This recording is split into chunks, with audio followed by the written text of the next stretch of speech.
Bien, ben maintenant nous allons aborder deux sujets complémentaires à cette action directe. Le premier concerne la portée de l'action directe au niveau international. C'est un cas que l'on va retrouver assez fréquemment et qui a posé plusieurs questions. Euh, L'action directe est une disposition du Code du commerce, donc une disposition de droit français. Et dans quelle mesure va-t-elle s'appliquer à un contrat de transport international? En gros, un transporteur français qui fait une opération internationale bénéficie-t-il de l'action directe, ou un transporteur étranger qui vient charger ou livrer en France bénéficie-t-il de l'action directe? Alors la question est évidemment un peu plus complexe qu'il n'y paraît de prime abord, et l'on ne peut pas d'emblée écarter une action directe dans le cadre d'une opération de transport international. Tout dépend en effet de ce que l'on appelle le droit applicable, le but étant de savoir si le contrat de transport est un contrat de droit français ou n'est pas un contrat de droit français. Si c'est un contrat de droit français, on applique l'action directe. Si ça n'est pas un contrat de droit français, on n'applique pas l'action directe. Donc c'est le principe du droit applicable tel qu'il a été défini par la Convention de Rome de 1980 initialement, puis repris dans un règlement européen, le 593-2008, qui est venu compléter, qu'on appelle le Rome 1. Alors, concrètement, comment cela se passe-t-il? Eh bien, la règle de base, c'est que c'est la loi qu'auront choisi les parties qui va primer. Entre un transporteur français et un donneur d'ordre allemand, on peut choisir le droit français ou le droit allemand comme droit applicable. Si c'est le droit allemand qui a été choisi, eh bien le transporteur français, dans ce cas-là, sera exclu de facto de la possibilité de faire appel à l'action directe, puisqu'il n'est pas couvert par le droit français. Petite réserve à ce niveau-là, lorsqu'on est dans le cadre d'une opération de cabotage, c'est-à-dire qu'on a un expéditeur et un destinataire qui sont situés sur le territoire français avec un transporteur étranger, et bien dans ce cas-là, on va quand même considérer que le droit applicable est le droit français. Et donc l'entreprise de transport qui vient caboter en France bénéficie du mécanisme de l'action directe. Si les parties n'ont pas choisi quel serait le droit applicable en la matière, eh bien dans ce cas-là, on va faire référence à la notion ou notion définie par le règlement 593 2008.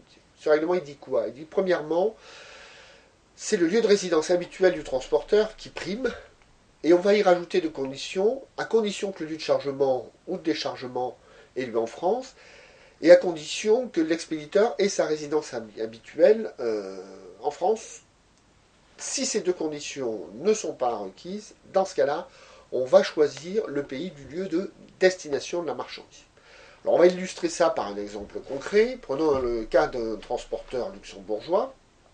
Première opération, il charge au Luxembourg avec un expéditeur luxembourgeois pour livrer à Paris. Dans ce cas-là, le transporteur a sa résidence habituelle au Luxembourg. Le lieu de chargement et de déchargement a lieu au Luxembourg. L'expéditeur est luxembourgeois. Le droit applicable sera le droit luxembourgeois. Deuxième cas, aujourd'hui avec un peu la mondialisation des échanges que l'on peut retrouver assez fréquemment, le transporteur luxembourgeois va charger à Bruxelles chez un expéditeur belge pour livrer cette fois-ci à Paris. Eh bien, la résidence habituelle est certes le Luxembourg, mais ni le lieu de chargement ni le lieu de déchargement n'ont lieu au Luxembourg, et l'expéditeur n'a pas sa résidence habituelle au Luxembourg. Donc on va appliquer le principe du droit du lieu de livraison, et c'est-à-dire le droit français. Ça peut paraître un peu effectivement bizarre, mais dans ce cas-là, effectivement, le droit français sera applicable, et notre transporteur luxembourgeois pourra éventuellement faire appel à l'action directe.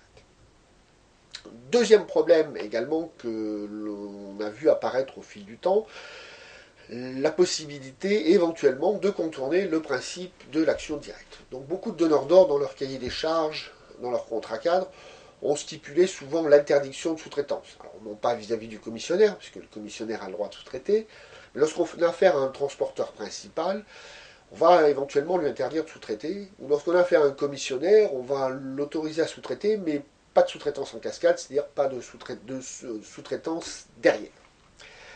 Alors, est-ce que cela protège le donneur d'ordre? Et la question annexe qu'il faut se poser, c'est dans ce cas où on a une interdiction de sous-traitance, le sous-traitant va-t-il être exclu du bénéfice de l'action directe? Peut-il être exclu du bénéfice de l'action directe? Alors, la question est régulièrement posée devant les tribunaux. qui ont au fil du temps établi une doctrine qui paraît aujourd'hui à peu près bien établie et qui va distinguer deux cas. Premier cas, le sous-traitant ne pouvait pas connaître, ne savait pas qu'il était dans une situation d'interdiction de sous-traitance. Eh bien dans ce cas-là, le mécanisme de l'action directe va lui être applicable et donc va pouvoir bénéficier d'un système d'action directe et donc l'expéditeur, le destinataire, reste garant du paiement du transport, quand bien même ils auraient interdit la sous-traitance, quand bien même d'ailleurs ils ne savaient même pas qu'il y avait une opération de sous-traitance. Le deuxième cas qui a été retenu par la jurisprudence est le cas où le sous-traitant est au courant, sait qu'il est dans une situation d'interdiction de sous-traitance. Passons sur les cas pratiques qui fait qu'effectivement ce genre de situation se retrouve relativement rarement. Si c'est le cas, eh bien dans ce cas-là, le sous-traitant peut être exclu du bénéfice de l'action directe et donc il y a la possibilité pour l'expéditeur ou le destinataire de ne pas être garant du paiement du prix du transport.